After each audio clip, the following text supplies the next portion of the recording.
महाकवि कालिदास और संस्कृत साहित्य की उत्पत्ति। महाकवि कालिदास। लौकिक संस्कृत में कविता का प्रादुर्भाव महर्षि वाल्मीकि से हुआ।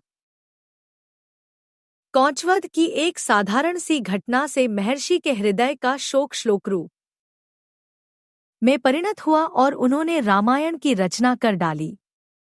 इसलिए वाल्मीकि हमारे आदिकवि हैं और उनका रामायण आदिकाव्य श्रादिकवि कि यह रचना संस्कृत वाङ्मय का अत्यंत अभिराम निकेतन है।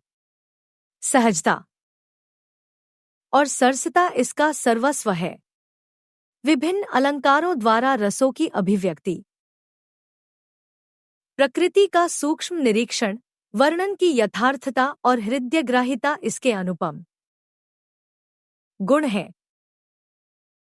आदिकवि वाल्मीकि की इसी शैली का उदात्त उत्कर्ष हमें महाकवि कालिदास में प्राप्त होता है। निस्संदेह अपनी काव्यकला को उत्कर्ष की चरम सीमा पर पहुंचाने में वाल्मीकि ही कालिदास के प्रेरणा स्रोत रहे हैं।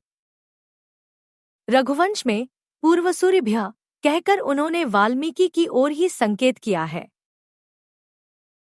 और रामायण को कवि प्रथम पद्धति कहा है। कालिदास को अपने काव्यों से जैसी अद्भुत ख्याति मिली वैसी उनके पूर्ववर्ती भास सौमिल श्रादि को, जिनका स्वयं कालिदास ने मादरपूर्वक स्मरण किया है, नहीं प्राप्त हो सकी। और उनके परवर्ती अश्वघोष, हरिसेन, वत्सभट्टी आदि पर तो उनकी कविता का प्रभाव स्पष्ट ही दिखता है। भारत ही नहीं, इससे बाहर भी उपलब्ध शिलालेखों तथा काव्यों में इनकी कविता का पर्याप्त अनुसरण। महाकवि कालिदास और संस्कृत साहित्य की उत्पत्ति। महाकवि कालिदास। लौकिक संस्कृत में कविता का प्रादुर्भाव महर्षि वाल्मीकि से हुआ।